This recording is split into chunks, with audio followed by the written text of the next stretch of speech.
Well, what we have here is our presentation, Chapter 7, by Ian Baker and Alex Preen.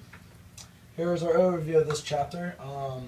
Chapter discusses the benefits of playing sports as a young child and as a high school student.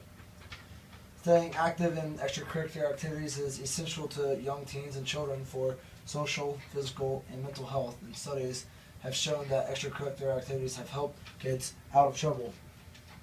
Students who have spent no time in extracurricular activities like sports are 49% more likely to use drugs, bad, and 37% more likely to become teen parents than those who spend 1 to 4 hours per week in extracurricular activities.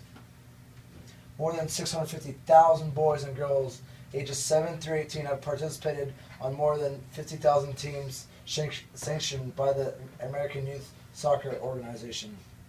Soccer is the most important popular sport for young children and teens.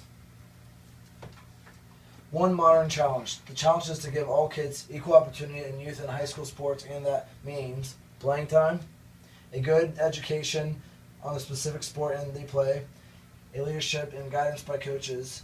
The information in this chapter can be used in our future. This will retain back to us because this information in this chapter can be used in the future sports management careers because it offers important stats and facts that can help us understand why some choose not to play sports, and also can help us find the benefits of playing organized sports. We also can better learn how to get more people involved in sports. You want to go?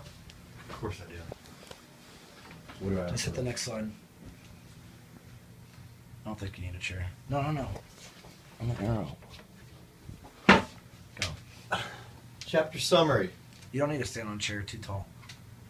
European settlers brought tennis, cricket, and several early versions of what would become baseball to the Americas.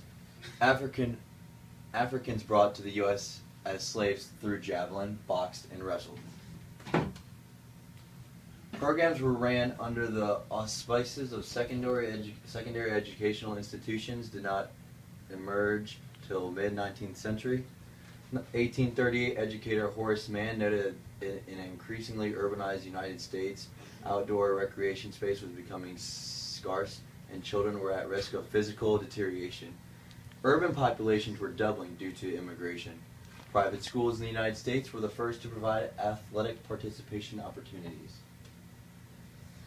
Round Hill School in Northampton, Massachusetts was the first institution known to have promoted the physical well-being of its students as part of its formal mission and curriculum. Charles Beck was first known physical educational instructor. That's supposed to be 1859. 1859, Gunnery School in Washington, Connecticut became first school to compete against outside teams, which was discovered by Frederick Gunn. 1878, St. Paul's School in Concord, New Hampshire, hired first full-time faculty member to coach teams. 1895, Phillips Exeter Academy, also in New Hampshire, appointed the first permanent faculty member as director of athletics.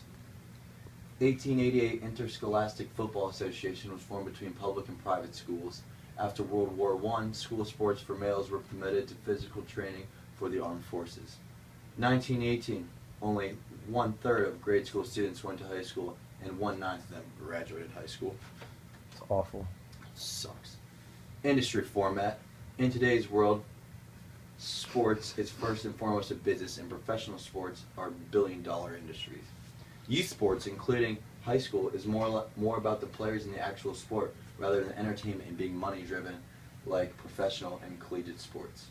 Youth sports and high school sports, although still barely business and money related, have slowly become more about the business industry. This has its negatives and positives.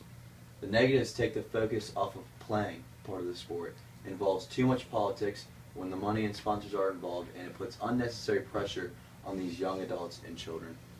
The positives adds publicity and attention to the sport, informs people on the specific sport, and when the business aspects plays a role in any sport, it creates job opportunities. I'll take over.